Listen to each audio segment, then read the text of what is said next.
నేను అగ్నేష్ అమిత్రాజ్. సో, మొన్నటి నుంచి కూడా మనం డిసెంబర్ 2024 రాశి ఫలాలనేది గోచార ఫలితాలనేది మనం తెలుసుకుంటున్నాం. సో, నేను చెప్పాను కదా! నా క్యాలిక్యులేషన్ డిఫరెంట్. మీరు వెయిట్ చేయండి డిసెంబర్‌లో. మనం చెప్పినవి మీకెలా ఆ ప్రిడిక్షన్స్ మ్యాచ్ అవుతాయో లేదో మీరే చూసుకోండి. కామెంట్ రూపంలో కూడా తెలపండి. కానీ వెయిట్ చేయండి. అప్పుడే ఇవన్నీ కామెంట్ చేయటం గాని అట్లా కాకుండా ప్రాక్టికల్‌గా నేను చెప్తున్నాను కదా! నేను పూజ చేయి, నువ్వు నవగ్రహాల చుట్టూ తిరుగు అని నేను చెప్పట్లే. ప్రాక్టికల్‌గా నేను సింపుల్‌గా కామన్ పర్సన్ రూ. 10, రూ. 20, రూ. 100, ఒక రూ. 500 లోపు చేసుకునే పరిహారాలే నేను చెప్తా. ఎందుకంటే అది ఇన్‌స్టంట్ రిజల్ట్ ఉంటది. అప్పుడు నీకు ఆటోమేటిక్‌గా నీకు ఒక ఆతృత పుడుతది. మరి ఇది చేస్తేనే ఇంత బాగుంది. ఇక మరి నా జాతకం చూయించుకుంటే ఇంకెంత బాగుంటది అన్న ఆలోచన వస్తే అప్పుడు అపాయింట్మెంట్ తీసుకొని మీరు నాదని కాదు, అగ్నేష్ అమిత్రాజ్ అని కాదు, ఇలాంటి సబ్జెక్ట్ తెలిసిన వారు ఎవరిదైనా వాళ్ళని ఆశ్రయించండి గురువులాగా. వారి యొక్క నియమ నిబంధనలతోటి మీరు మీ జీవితాన్ని గడపండి. తప్పకుండా ఆ లైఫ్ ఒక కొన్ని పాయింట్స్ ఉంటాయి పర్టికులర్. ఫర్ ఎగ్జాంపుల్ అనుకోండి, ఇప్పుడు 10వ ఇంట్లో చంద్రుడు ఉన్నాడు. ఇప్పుడు నా వృత్తిలో నేను ఏం చేయాలి గురుగారు అంటే, నీకు ఫస్ట్ శాలరీ ఇదొక ఎగ్జాంపుల్ అంటున్నాను. శాలరీ నీకు వచ్చిందా? శాలరీలు నీ అకౌంట్లో పడ్డది ఒక నీకు 30,000 శాలరీ. అందులో ఫస్ట్ రూపాయి నువ్వు వాడొద్దు. ఆ ఫస్ట్ రూపాయి ఒక రూ. 100, 200 ఇంత ఏదైనా కర్డ్ రైసో, పులిహోరో, వెజిటబుల్ బిర్యానీ కొని ఫస్ట్ ఎవరైనా చిన్న పిల్లలకి ఇచ్చేసేయి. అంటే 10 ఇయర్స్ అబోవ్ ఉన్న వాళ్ళకి ఇచ్చి తర్వాత ఆ డబ్బు నువ్వు వాడటం అలవాటు చేసుకో. ఒక్క నెలని కాదు, ఉన్నన్ని రోజులు అలవాటు చేసుకో. నెలకొకసారి చేస్తున్నావు, బిజీ అయిపోయినావు, 3 నెలలకు ఒకసారి చేయి, 4 నెలలకు ఒకసారి చేయి. అది నీకేమవుతుందంటే దశమ స్థానంలో ఉన్న గ్రహానికి సంబంధించిన అలవాటు నువ్వు చేసుకోగలిగితే ఆ గ్రహం నీకు నిత్యం ఇస్తూనే ఉంటుంది. కాబట్టి తెలుసుకోవాలి మనం. అది తెలుసుకున్నప్పుడు ఆటోమేటిక్ రిజల్ట్ అనేది బ్రహ్మాండం ఉంటుంది. సో, ఈరోజు మనం తెలుసుకోబోయేది ఏంటంటే మీనరాశి. సో, మీనరాశి వారు కూడా షార్ట్ టెంపరు. ఆల్రెడీ ఇక్కడ దుర్బల రాశి అంటాం ఇది. కన్ఫ్యూజన్ ఎక్కువ ఉంటుంది, తొందరపాటు ఎక్కువ ఉంటుంది. దాంతోపాటు రాహు పొజిషన్ బాగాలేదు నాయన, జాగ్రత్తగా ఉండు, తొందరపాటు పడకు. దానివల్ల ఏదైనా దెబ్బలు తగిలి ఆరోగ్య సమస్యలు వచ్చే అవకాశాలు ఎక్కువ ఉంటాయి. హెడ్ఏక్, స్టమక్ రిలేషన్ ఇష్యూస్ వస్తాయి. కొంచెం మోషన్స్, ఫీవర్ కానీ ఇవి కానీ కొంచెం అటాక్ అవుతాయి ఈ మంత్లో. కాబట్టి జాగ్రత్త. సో, ఇక్కడ మనం ఏం చేయాలంటే నిత్యం కూడా హనుమాన్ చాలీసా మనం చదువుకుంటూ హనుమంతులు వారికి ఏదైనా సరే కానీ ఎరుపు రంగు అంటే ఆరెంజ్ కలర్ మోతిచూర్ లడ్డు పెట్టండి. సింపుల్గా మోతిచూర్ లడ్డు పెట్టి ఆయన కొన్ని తీసుకొని మీకు రిటర్న్ ఇస్తాడు కదా, అవి కొంచెం సేవించడం మొదలు పెట్టండి. అలాగే ధనపరంగా ఎలా ఉంటుంది గురుగారు అంటే, ఓకే, నాట్ బ్యాడ్. జూపిటర్ అంటే గురువు స్థితి బాగుంది కాబట్టి వచ్చే డబ్బులు కూడా వస్తాయి. కొంచెం అటు ఇటు ధనం అనేది కొంచెం నిలకడ ఉంటుంది. కాకపోతే ఈ నెల ఏంటంటే ఏదో రకమైన మెడికల్ ఎక్స్పెండిచర్లో డబ్బులు పోతాయి ఖచ్చితంగా మీనరాశిలో. ఎందుకంటే కేతు పొజిషన్ అంత పర్ఫెక్ట్ లేదు కాబట్టి జాగ్రత్త. సో, ఏం చేయాలి గురుగారు ఇక్కడ అనుకుంటే, ఉదయం పూట ఏం చేయండి అంటే బన్ను మీద కొంచెం తేనేసి లేదా బ్రెడ్ మీద కొంచెం తేనేసి స్ట్రీట్ డాగ్స్కి తినిపించడం మొదలు పెట్టండి. ఇది మనకి నిత్యం కూడా మనకి ఇంట్లో ధనం ఈ నెల మొత్తం నిలబడటానికి మంచి అవకాశాలు ఉంటాయి. అలాగే మరి నేను వ్యాపారం చేస్తున్న గురుగారు అంటే, వ్యాపారం ఎప్పుడైతే చేస్తున్నారో వ్యాపారంలో కూడా మంచి డెవలప్మెంట్ ఉంటుంది, మంచి పరిచయాలు ఏర్పడతాయి. కొత్త ప్రాజెక్టులు ఏదైనా స్టార్ట్ చేసినా దాంట్లో మంచి ఇంప్రూవ్మెంట్ అనేది స్టార్ట్ అవుతుంది. కాకపోతే పార్ట్నర్షిప్లో ఏదైనా ఇప్పుడు బిజినెస్ స్టార్ట్ చేస్తుర్రా, జాగ్రత్త. అంత పర్ఫెక్ట్ టైం కాదు. కొంచెం ఆలోచించి కొంచెం టైం తీసుకొని అప్పుడు ఎవరిదైనా మంచి అడ్వైస్ తీసుకొని స్టార్ట్ చేస్తే మీకు కూడా మంచి ఫలితం ఉంటుంది. ఇప్పుడు మేము ఏం స్టార్ట్ చేయం గురుగారు, ఉన్నదే ఈ నెల మొత్తం కూడా మంచిగా నడుస్తే చాలు, మాకు టెన్షన్ వద్దు అనుకుంటే సింపుల్గా ఒకటే, ఎక్కడైతే మన టెంపుల్లో వాళ్ళు తుడిచేది మాపు ఉంటుంది కదా, ఆ మాపులో ఒక 2, 4 మీరు కొనిచ్చేసేయండి. అది ఎప్పుడు కొనియాలి అంటే నెలలో ఒక్కసారి. ఇది బిజినెస్ చేసేవాళ్ళు నెలలో ఒక్కసారి ఆ మాపు ఉంటుంది కదా, అది టోటల్ కొట్టి ఇస్తారా లేదా అది ఒక్కటే ఇస్తారా సెట్, మీ చాయిస్. 2 కానీ 4 కానీ ఇవ్వండి. అది పర్టికులర్ ఇవ్వటం ఏంటంటే వెనస్డే కానీ సాటర్డే రోజు కానీ ఇవ్వండి. చాలా అద్భుతంగా ఉంటుంది వ్యాపారంగా. సో, నేను లేదు గురుగారు, నేను జాబ్ చేస్తున్నాను, ప్రైవేట్ జాబ్ చేస్తున్నాను, మరి జాబ్ పరంగా ఎట్లా ఉందంటే బాగుంది, టార్గెట్ రీచ్ అవుతారు. కాకపోతే ఒకటే, మీ ఆలోచనని కంట్రోల్లో పెట్టుకోండి. ఎక్కువ నెగిటివ్ థాట్స్లలో ఇప్పుడు వస్తాయి, కానీ నెగిటివ్ ఆలోచించొద్దు, పాజిటివ్ ఆలోచించండి. తప్పకుండా ఇది జరుగుతుంది అన్నప్పుడు టెన్షన్ లేదు. మీరేం చేయాలంటే చేస్తే ప్రతిరోజు చేయండి, లేదనుకుంటేనేమో సోమవారం, బుధవారం, శనివారం చేయండి. చేస్తే ప్రతిరోజు మంచిదే. టిఫిన్ చేశాను సార్, అంతా అయిపోయింది, ఇప్పుడు నేను బయటికి వెళ్తున్నా, ఆఫీస్కి వెళ్తున్నా అన్న టైంలో ఏం చేయండి అంటే ఒక చిన్న బెల్లం ముక్క దవడకు పెట్టుకోండి. చిన్న బెల్లం ముక్క నమలొద్దు, దాన్ని సపరేయండి, దవడకు పెట్టుకోండి. ఎందుకంటే లగ్నంలో రాహు కాబట్టి దవడకి కొంచెం బెల్లం ముక్క పెట్టి బాగా కొంచెం సపరించండి. కుదిరితే బడ్జెట్ ఉంటే ఓ చిన్న వెండి గ్లాస్ కొనుక్కొచ్చుకోండి. ఆ వెండి గ్లాస్లో నీళ్ళు తాగటం మొదలు పెట్టండి. ఆటోమేటిక్గా బ్రహ్మాండమైన జాబ్లో ఈ నెల మొత్తం కూడా కుదిరితే మీరు నెక్స్ట్ ఇయర్ కూడా ఆ వెండి గ్లాస్తో తాగటం స్టార్ట్ చేయండి. చాలా అద్భుతంగా మీనరాశి వాళ్ళకి ఎక్సలెంట్ రిజల్ట్స్ ఉంటాయి. అలాగే ఒకవేళ గవర్నమెంట్ జాబ్లో ఉన్నాం గురువుగారు అనుకుంటే మాత్రం మీకు ఎక్కడైనా దగ్గరలో మేకలు కానీ అవైలబుల్ ఉంటే కొంచెం మేకల్ని ఫీడ్ చేయండి. ఎందుకంటే ఇప్పుడు మేకల్ని ఫీడ్ చేయటం వల్ల కూడా ఇక్కడ ఎవరు బలపడతారంటే శనగలు పెట్టాలి మేకలకి. ఇప్పుడు గుర్రాలకు కూడా శనగలు పెడతారు. ఇప్పుడు రేస్ కోర్స్లో మీరు ఎక్కడికి పోయినా చూసినప్పుడు కూడా శుక్రుడు గురువు. ఎప్పుడైతే మనం మేకలకు పెడుతున్నామో కుజుడు గురువు యాక్టివేట్ అవుతాడు.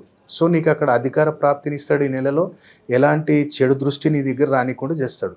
కానీ కొంతమంది ఆలోచిస్తే ఇవన్నీ ఏంద్రా, ఇవన్నీ ఎక్కడి నుంచి పట్టుకొచ్చారు అంటారు. అదే రహస్య తంత్ర పరిహారాలు అనేది ఇవి.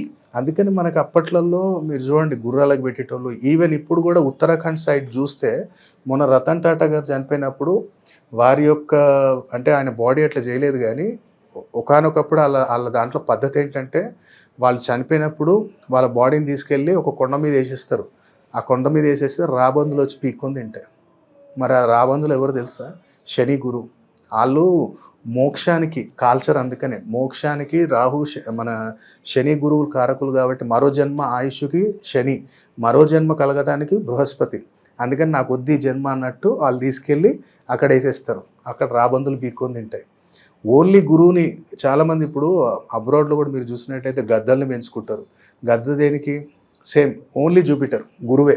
ఆకాశంలో చిలుక ఉంది, చిలుక ఏంటి? బుధుడు. సో ఇట్లా ప్రతి ఒక్క ప్రాణి, దున్నపోతుని శనితోటి మనం గొలుస్తాం. గోమాత ఉంది, చంద్రుడితోటి గొలుస్తాం.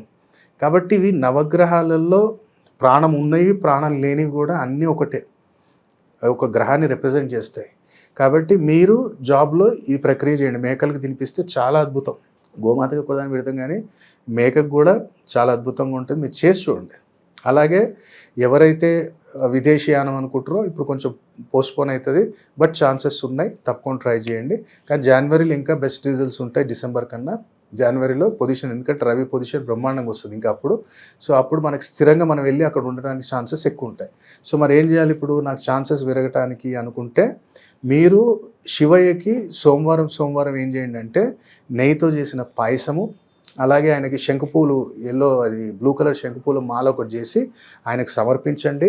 అక్కడ ఏదైతే ప్రసాదం మన నైవేద్యం తీసుకెళ్ళామో అక్కడ మన పరిసర ప్రాంతాల్లో అందరికీ పనిచేసేయండి. ఇది విదేశీయానానికి పనిచేస్తుంది. ఇక్కడ వివాహానికి అనుకున్నప్పటికైతే వివాహ యోగం కూడా బాగానే ఉంది, కానీ కాకపోతే ఏంటంటే మాట దగ్గర దాకా వచ్చి పోస్ట్పోన్ అయ్యే ఛాన్సెస్ ఎక్కువ ఉంటాయి. కానీ ప్రయత్నించండి తప్పకుండా.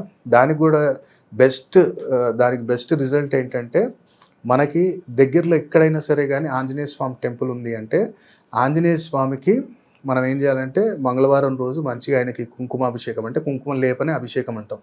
ఆ కుంకుమ లేపన చేయించి ఒక 2 కర్చీఫులు తీసుకోండి. ఆంజనేయ స్వామి వర్ణంలోనే కుంకుమ వర్ణంలో ఉండేది ఒక 2 కర్చీఫులు తీసుకొని మంచిగా ఆయనకు కుంకుమార్చన చేసి తులసి మాల వేయండి. వేసిన తర్వాత జిలేబీ నైవేద్యం పెట్టండి, ఒక పాన్ నైవేద్యం పెట్టండి. నీ బిడ్డను, నీ పాప, కొడుకు ఎవరి గురించి కోరుకుంటారో కోరుకొని ఆ యొక్క కర్చీఫ్ ఒకటి అక్కడ వదిలేయండి, లేదా లంగోటన్నా తీసుకోవచ్చు. ఓ లంగోటి తీసుకొని ఒక కర్చీఫ్ తీసుకోండి. లంగోటి అక్కడ వదిలేసి ఆ కర్చీఫ్ తీసుకొచ్చి ఇంట్లో లాకర్లో పెట్టండి. మీ పాపది మంచి సంకల్పం అనుకుని అక్కడ పెట్టండి. ఈ నెలలో నాకు మంచి ఒక సంబంధం రావాలి అని చెప్పి కోరుకొని అక్కడ పెట్టేసేయండి. అది చాలా అద్భుతం. ఇంకొకటి బెస్ట్ రిజల్ట్, ఇంకోటి మన యూనివర్సల్, ఏ పనైనా సరే, అది ఏ పనైనా, అది పర్టికులర్ ఏంటంటే ఏమంటే ఇది పని ఇన్ని రోజుల నుంచి అనుకుంటున్నాం కానీ ఎక్కడికి వెళ్ళినా సరే కానీ దానికి సొల్యూషన్ దొరుకుతలేదు తండ్రి అని చెప్పి అనుకున్నప్పుడు సింపుల్గా గురువారం రోజు వాళ్ళది ఏదైనా సరే క్లాక్ ఒకటి ఎనీ టెంపుల్లో ఇచ్చేసి, ఎనీ టెంపుల్ నువ్వు ఏదైతే పని, ఒక పర్టికులర్ ఒక్క పని అనుకో, ఏ పనైనా పర్లేదు, అది కోర్టు కేసా, అది ల్యాండ్ ఇష్యూదా, ఏదన్నా అనుకో, గురువారం రోజు నీకు మన శుక్లపక్షంలో వచ్చే అమాస తర్వాత వచ్చే మొదటి గురువారం రోజు ఎనీ టెంపుల్ వెళ్ళి కావాలంటే ఆడ మూల కొట్టేసి నువ్వే తలిగిచ్చేసి, బెస్ట్ ఏంటంటే దక్షిణ దిశకి తలిగిచ్చేసి, దక్షిణం గోడకి టెంపుల్లో దక్షిణం గోడకి అది దక్షిణానికి కొడితే ఉత్తరం చూసేటట్టు పెట్టేసిరా, నీ చేతులతో పెట్టేసిరా. చూడు నువ్వు అది ఆ పర్టికులర్ ఒక పని ఎన్ని రోజులు పెండింగ్ పడ్డదో అది ఖచ్చితంగా జరగాల్సిందే. ఇది యూనివర్సల్ రెమెడీ. కాబట్టి ద్వాదశ రాశులలో ఎవరైనా చేసుకోవచ్చు. కాబట్టి ఇలాంటి రెమెడీస్ ఇంకా బ్రహ్మాస్త్రాలు చాలా ఉన్నాయి. అవన్నీ ఏంటంటే దాచిపెడతాం అంతే. అది ఎప్పుడు మీరు జన్మజాతకానికి పరిశీలనకు వచ్చినప్పుడు మనం ఇలాంటి ఇంకా రెమెడీస్ ఉంటాయి. అభిషేక విధానాలు, స్నాన విధానాలు, దాన విధానాలు, మన డ్రెస్ ఎలాంటి వేయాలి, నేను హాఫ్ షర్ట్ వేయవచ్చా, నేను ఫుల్ షర్ట్ వేయాలా, నేను వాచ్ అనలాగ్ వాచ్ పెట్టాలా, డిజిటల్ వాచ్ పెట్టాలా, లేదా ఎవరికైనా నేను వాచ్ ఎవరికైనా గిఫ్ట్ ఇవ్వచ్చా, లేదు చాలామంది పెళ్ళిళ్ళలో ఏంటంటే వెండి ఐటమ్స్ ఇచ్చేస్తూ ఉంటారు. అరే నీ చంద్రుడు ఉచ్చ స్థితిలో ఉన్నప్పుడు నువ్వు వెండి ఇచ్చేసావంటే ఆటోమేటిక్గా నీ డైజెషన్ సిస్టమ్ ప్రాబ్లమ్ వస్తుంది, మా మమ్మీకి హెల్త్ ఇష్యూస్ వస్తాయి. సార్ నేను వాచ్ గిఫ్ట్ ఇచ్చిన 21 డేస్లో విడిపోకపోతే నన్ను అడుగు. ఎవరికైనా అనలాగ్ వాచ్ నువ్వు గిఫ్ట్ ఇచ్చి చూడు, 21 డేస్లో మీరు విడిపోవాల్సిందే. ఎంత జాంజిగిరి దోస్తులైనా సరే కానీ 100% విడిపోవాల్సిందే. ఒకవేళ నీ రాహు ఉచ్చ స్థితిలో ఉన్నాడు, నువ్వు ఏదైనా వుడ్ ఐటమ్ ఎవరికైనా గిఫ్ట్ ఇచ్చావు, లేదంటే వుడ్ ఐటమ్ ఏదైనా టెంపుల్ చేయించావు, ఆటోమేటిక్గా నీ యొక్క మైండ్ డిస్టర్బెన్స్ అనేది క్రియేట్ అయిపోతుంది. సడన్గా అన్ని ఆలోచనలు వెళ్ళిపోతాయి, సెల్ఫ్ కాన్ఫిడెన్స్ డౌన్ అయిపోతుంది, సడన్ యాక్సిడెంట్స్ జరుగుతాయి. అందుకని ఏ వస్తువులు ఎక్కడ దానం ఇవ్వాలి అనేది తెలుసుకోవాలి. తెలుసుకున్న తర్వాత మాత్రమే చేయాలి. మీ గ్రేట్ ఎగ్జాంపుల్ ఒకటి నేను చెప్తాను. కరోనా టైంలో సోను సూద్ గారు పబ్లిక్కి సేవ చేశారు. ఎవరికి చేశారు? ఓన్లీ పేదవాళ్ళకి. ఎవరికి మెడికల్ పరంగా ఏమి హెల్ప్ చేయలే. చేసి ఉండొచ్చు ఒకళ్ళిద్దరికి, కానీ ఎక్కువ శాతం ఆయన చేసిన సేవ ఏంటిది? పేదవాళ్ళు ఎవరైతే వర్కర్స్, డైలీ వేజెస్ వర్కర్స్ ఉన్నారో, లేదంటే అబ్రాడ్లో పని చేసుకునే వాళ్ళు, ఇక్కడ మన అంటే వేరే స్టేట్ నుంచి వచ్చి ఇక్కడ చేసుకుంటున్నాం, మేము ఆ స్టేట్కి వెళ్ళలేకపోతున్నాం అంటే ఆయన అరేంజ్ చేసింది ఏంటి? Bus, train, aeroplane. ఈ ముగ్గురు ఏంటిది? బస్సు కేతు, మళ్ళీ మన ట్రైను కేతు, అలాగే ఏదైతే బై ఎయిర్ తీసుకొచ్చాడో కేతు గురు. ఇప్పుడు ఆయన జాతకంలో ఏముందంటే శని గురువు యొక్క బలం లేదు. అందుకని ఎవరో ఆస్ట్రాలజర్ ఆయనకి ఏం చెప్పారంటే పేదవాళ్ళకి సేవ చేస్తే శని బలం వస్తుంది. అది ఏం చేస్తున్నావు నువ్వు? By air. నేను ఇంతకుముందు ఏమన్నా కేతు బలపడితే ఆటోమేటిక్ గురువు బలపడతాడు. అలాగే రతన్ టాటా గారి జాతకంలో చూస్తే శుక్రబలం లేదు. శుక్రుడు చంద్రుడు మైనస్లో పీడించబడుతున్నారు నవాంశాలు. అందుకని ఆయన లైఫ్లో పెళ్లి చేసుకోలేదు. ఆయన ఏం చేశారు? కరోనా టైంలో 1500 కోట్లు క్యాష్ ఇచ్చేశారు. శుక్రుడు వారినప్పుడు ఏంటి? శుక్రుడు దేనికి కారకుడు? ధనకారకుడే కదా. మరి ఆయన ఏం చేశాడు? లిక్విడ్ క్యాష్ ఇచ్చేసాడు. ఆయన అంటే డబ్బులు ఇచ్చేసాడు. ఎవరికి ఇచ్చారు? అది గవర్నమెంట్కి. గవర్నమెంట్కి ఇవ్వటంలో ఏమొస్తుంది? గవర్నమెంట్ ఎవరు రూల్ చేస్తారు? అంటే రూల్ చేసేది మోడీ గారు, కానీ గవర్నమెంట్ నవగ్రహాలు ఎవరు రూల్ చేస్తారు? రవి. అందుకని ఆ టైంలో చూడండి ఎంత పాపులారిటీ వచ్చింది ఆయనకి. రతన్ టాటా గారు 1500 కోట్లు ఇచ్చి వేరే వాళ్ళు 2000 కోట్లు ఇచ్చిన వాళ్ళు కూడా ఉన్నారు. మళ్ళీ వాళ్ళకి ఎందుకు రాలే పేరు? అది సమయం సందర్భాన్ని బట్టి పరిహారం తెలుసుకొని నువ్వు చేస్తే, ఇప్పుడు 1500 కోట్లు ఇచ్చిన రతన్ టాటా గారికి ఎంత పేరు వచ్చిందో, 20 కోట్లు ఖర్చు పెట్టిన సోను సూద్ గారు కూడా అదే పేరు వచ్చింది. పర్ఫెక్ట్ టైం మీద నువ్వు చేయగలిగితే అప్పుడు ఆ ఫలితం అనేది నీకు 100 రెట్లు నీకు ఫలితాన్ని ఇస్తుంది. కాబట్టి తెలుసుకోవాలి మనం ఏ టైంలో ఏం చేయాలి, ఈ టైంలో నేను ఇన్వెస్ట్మెంట్ చేయాలా, స్టాక్ మార్కెట్ వెళ్ళొచ్చా వద్దా. ఇప్పుడు స్టాక్ మార్కెట్కి వెళ్ళాలంటే అష్టమాధిపతి బాగుండాలి, చంద్రుడు బాగుండాలి, రాహు బాగుండాలి. ఎందుకంటే మనం కనపడం, ఓన్లీ వినపడతాం చెవులలోనే. మాట్లాడి షేర్ తీసుకో, ఇది అమ్మేసి ఇది తీసుకో, అది అంటే మనకి ఇక్కడ అపీరెన్స్ ఛాయాగ్రహం అంటే రాహు. అలాగే చంద్రుడు లిక్విడిటీ, చల్ ఇలా పెట్టినాం ఇమీడియట్లీ టక్కుని డిసిజన్ తీసుకోవాలి. ఇప్పుడు ఒక సెకండ్లో మారిపోతుంది రేటు. అలాగే అష్టమ స్థానం ఏంటంటే ఇతరుల డబ్బు అష్టమ స్థానం. సో ఆ ఇతరుల డబ్బు నేను తీసుకోగలుగుతానా లేదా? ఇప్పుడు పలానా టాటా షేర్స్ కొన్నా, పలానా రిలయన్స్ షేర్ కొన్నా, మళ్ళీ దాంట్లో నాకు ప్రాఫిట్ వస్తుందా లేదా? అది కూడా చూడాలి కదా.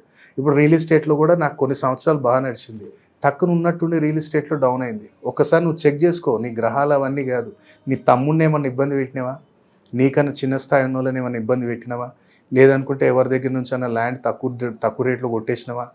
అది కూడా నీ గ్రహస్థితి ఎంత బాగున్నా, దశాంతర్దశ ఎంత నడిచినా సరే కానీ ఆ నెగిటివ్ ఇంపాక్ట్ అనేది ఖచ్చితంగా ఉంటుంది. నేను చాలామందికి ఏంటంటే నా దగ్గర జాతకం పట్టుకొని వచ్చి, గురుగారు నాకు మీనరాశిలో శుక్రుడు ఇష్టస్థితిలో ఉన్నాడు గురుగారు, నేనేం రూపరేపకి ఏడుస్తున్నా గురుగారు అంటాడు.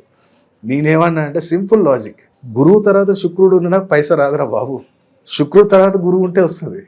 ఇది లాజిక్ మీకు తెలియదు పాపం. ఆ బయట వాళ్ళు చూసేటోళ్ళు వాళ్ళు కూడా నీకు శుక్రమాదశి నడుస్తుంది పోరా, మేము జబ్బడస్తు కలిసి పైసా గురుస్తుంది అన్నాడు. నాకు నేను ఇంట్లోకి రాసింది ఏమన్నట్టే 1000 రూపాయలు అప్పు చేయాల్సి వస్తుంది గురువుగారు అని చెప్పి అప్పుడు వాళ్ళకి చెప్పినప్పుడు, బుధవారం శనివారం ఒక వాటర్ క్యాన్ తీసుకో, నీళ్ళు నింపుకో, ఎక్కడైనా సరే కానీ గవర్నమెంట్ హాస్పిటల్ దగ్గరికి పోయి బాటిళ్ళల్లో నింపు, వాళ్ళకి ఇచ్చేసాయి. నీకు ఎందుకు కాదు, నీకు పైసా ఆటోమేటిక్ కురుస్తుంది. అది లాజిక్ తెలిసి ఉండాలి. ఎందుకంటే గురువు తర్వాత శుక్రుడు ఉన్నప్పుడు ధనం రాదు, జ్ఞానం వస్తుంది, పరిచయాలు వస్తాయి. ఎప్పుడైతే శుక్రుడు తర్వాత గురువు ఉంటాడో ధనాన్ని ఇస్తాడు. ఎందుకంటే శుక్రుడు వెనకకి వెళ్ళిపోయాడు కదా. సో వెనకకి వెళ్ళినప్పుడు ఏంటిది, గురువుని దోస్తూ ఉంటాడు. నువ్వు నాకు ఇప్పుడు జ్ఞానం వస్తుందిలే, ఇప్పుడు నేను ధనాన్ని ఇస్తా అన్నట్టు తోసేస్తాడు అనమాట. గురువు ఏం చేస్తాడు, గురువు తర్వాత శుక్రుడు ఉన్నప్పుడు ఏం చేస్తాడు, గురువు నడుస్తూ ఉంటాడు. ఆ నడురా బాబు, వానికి అనుభవం చేపిద్దాం వీడికి అన్నట్టు ఈయన తోస్తూ ఉంటాడు. సో ఇది రీజన్. ఇది అడ్వాన్స్డ్ ఆస్ట్రాలజీ ఇప్పుడు. ఎందుకంటే 1800 శతాబ్దం, ఇప్పుడు 1800లో ఉన్న వాస్తుశాస్త్ర సూత్రాలు ఇప్పుడు మనకు పనిచేస్తాయంటే పనిచేయవు. అప్పట్లో మనకి బాత్రూమ్స్ బయటనే ఉండేటి, స్నానానికి ఒకటి ఉండేది, మూత్ర విసర్జన కానీ మలమూత్రాలు వదలటానికి అది వేరేది ఉండేది, స్టోర్ రూమ్ బయట ఉండేది. మనకు అవసరం ఉన్నాయి మాత్రమే ఇంట్లోకి తీసుకెళ్ళేది, మిగతా అన్నీ అక్కడే పెట్టేది. పండ్లు, పలహారాలు, మసాలాలు అన్నీ కూడా అక్కడే ఉండేవి. ఇవాళ రేపు అన్ని కిచెన్లోకి వచ్చినాయి, ఎండుమిరపకాయలు వచ్చినాయి, ఉల్లిగడ్డలు వచ్చినాయి. పొద్దుగా లేచి ఎవరింట్లో ఆర్గ్యుమెంట్ లేను నాది ఒక్క ఇల్లు చూపి, ఎంత కరోడుపతి అయినా కానీ వారి ఇంట్లోకి మిరపకాయలు వచ్చినాయా, ఉల్లిగడ్డ వచ్చిందా, రాహు వచ్చేసిండు, కుజుడు వచ్చేసిండు. పొద్దుగా లేస్తే ఏదో ఒక పనికి వెళ్ళే ముందు ఆర్గ్యుమెంట్ పెట్టుకొని హౌస్ నాకు ఒక్కసారి చూపి. అది లేదు హౌస్ అట్లాంటిది అంటే అది ఖచ్చితంగా స్టోర్ రూమ్ బయట ఉంటుంది. అది నేను ఛాలెంజ్ చేసి చెప్పగలుగుతా. కాబట్టి ఇవి చాలా డెప్త్ ఉంది, చాలా కాన్సెప్ట్ ఉంది. అది మాట్లాడుకుంటూ పోతే ఇది 1 అవర్ వీడియో కూడా సరిపోదు మనకి. కాబట్టి మంచి ఆస్ట్రో న్యూమరాలజిస్ట్ని కలవండి, మంచి జీవితంలో మంచి పరిహారాలు చేసుకోండి, మంచి రత్నధారణ చేయండి. అలాగే మీరు కలర్ థెరపీ, ఆస్ట్రో వాస్తు గురించి కూడా తెలుసుకోండి. అలాగే కంపెనీ పేరు పెడుతున్నాం, మంచి ఒక న్యూమరాలజికల్ నెంబర్లో పెట్టండి. ఏదో నా పేరు ఇప్పుడు మా మిత్రులు ఒకరు ఉన్నారు మణికంఠ అంటే ఇప్పుడు నువ్వు ఏ మీద పెట్టేసుకోపో అంటే అట్లా కాదు. ముఖేష్ అంబానీ జియో, అలాగే మైకేల్ జే మేయర్ తమిళనాడులో మంచి music director, MJ Michael Jackson, MJ combination ఇలా తిరుగులేదు. ఇప్పుడు ఫ్లిప్కార్ట్ కంపెనీ ఉంది, పీయూష్ బన్సల్, ఫ్లిప్కార్ట్ పీయూష్ బన్సల్ అనే పేరు. ఆ ఫ్లిప్కార్ట్ పేరులో కూడా 8 అక్షరాల్లో 25 సంఖ్య. రిలయన్స్ 8 అక్షరాల్లో 25 సంఖ్య. ఇతరుల డబ్బు పార్టీకి 35,000 కోట్లకు అధిపతి ఇప్పుడు ఆయన. అక్కడ రిలయన్స్ అంటే ఆయన వెళ్ళేటప్పుడు దాదాపు 20,000 కోట్లు ఉన్నాయి అప్పటికే. డబ్బులు లాక్కొస్తుంది శనిలో కేతు. అలాగే ఇప్పుడు అమెజాన్ ఉంది, అమెజాన్ ఆయన పేరేంది జెఫ్ బెజోస్, జాజీ జోపదం అని చంద్రుడి నక్షత్రం. అమెజాన్ అనేది ఏంటిదంటే మకర రాశి నుంచి 4వ రాశి. సో ఈయన ఎక్కడ కానీ కనపడడు, జెఫ్ బెజోస్ కనపడడు, ఓన్లీ ఆన్లైన్. చతురస్థానం ఏంటంటే టెక్నాలజీ. నేను కనపడ, ఓన్లీ నేను అపీరెన్స్ ఉండను కానీ నా ప్రోడక్ట్ నీ మీద కనపడుతుంటుంది. సో అదేంటంటే ఆన్లైన్ మొత్తం కూడా రాహుల్ రూల్ చేస్తారు. అందుకని ఆయన పేరు నుంచి 4వ స్థానం పెట్టారు. టెక్నాలజీ వాడుకోండి, యాప్ వాడుకోండి. అమెజాన్ అన్నది ఆ యాప్ని క్రియేట్ చేసేది రాహు, కనపడకుండా క్రియేషన్ చేసేది రాహు. కాబట్టి ఇలాంటి సబ్జెక్ట్ చాలా ఉంటుంది. ఆ పేర్లు కానీ మంచి నేను ఇప్పటికి కూడా సినిమా ఇండస్ట్రీ ఎన్ని ప్రొడక్షన్ నేమ్స్ కానీ యాక్టర్స్ కానీ చేంజ్ చేసి బిజినెస్ పర్సన్స్, పొలిటీషియన్స్కి హోమాలు చేయించి నేను పేర్లు చెప్పాను, ఆ వీడియోస్ కూడా పెట్టాను. ఎందుకంటే వాళ్ళ పర్సనల్ ప్రాబ్లం వాళ్ళు వచ్చారు కాబట్టి వాళ్ళకు ఉంటుంది. రేపటి నాడు మీరు నన్ను కలిసినా నేను ఎక్కడ డిస్కషన్ చేయను, వాళ్ళు వచ్చారు వెళ్ళిపోయారు అంతే. మంచి పొలిటీషియన్స్, బిజినెస్ పర్సన్స్ వస్తారు, నేనేమన్నాను. ఆడంబరాలు పోకండి, నా ఆఫీస్ సింపుల్గా ఉంటుంది, ఇంట్లోనే ఆఫీస్ ఉంటుంది, సింపుల్గా ఉంటుంది. ఆడంబరాలు పోకుర్రి. చెట్టు కింద కూర్చొని టీ షర్ట్ వేసుకున్నా నేను అదే జ్యోతిష్యం చెప్తా. ఇక్కడ నేను ఇది కోట్ వేసుకొని, మోడీ కోట్ వేసుకొని, ఇక్కడ నేను కుర్తా పైజామా వేసుకున్నా అదే చెప్తా. చేంజ్ ఏం లేదు, నా వస్త్రం చేంజ్ అవుతుంది కానీ ఇది చేంజ్ కాదు కదా. ఇది నాకేముందో అదే ఉంటుంది. కాకపోతే మీరు సైకలాజికల్గా ఏంటంటే జ్యోతిషుడు అని బొట్లు పెట్టేసుకొని రుద్రాక్షలు వేసుకొని అది అప్పటిదండి, అది అప్పట్లో ఉండేదండి. ఇప్పుడు రాజు కొడుకే రాజు ఏం కాదు, అర్హుడు కూడా రాజు కాగలుగుతాడు. కాబట్టి జ్యోతిష్యము, హస్త సాముద్రికము, న్యూమరాలజీ అనేది అంటే సంఖ్యాశాస్త్రం అనేది నేను ఒక హాబీగా స్టార్ట్ చేశాను ఒక 13 years బ్యాక్. ఇప్పుడు అదే వృత్తి అయిపోయింది, 13 సంవత్సరాల నుంచి అదే చేసుకుంటూ వస్తున్నాం. కొన్ని వేల కుటుంబాలకు మార్గాన్ని చూపించాం. కాబట్టి ఈ యొక్క మీనరాశి వారు కూడా మంచి ప్రాక్టికల్గా పరిహారాలు చేసి లాభాన్ని పొందాలని కోరుకుంటున్నాను. సర్వేజన సుఖినో భవంతు. ఓం నమః శివాయ.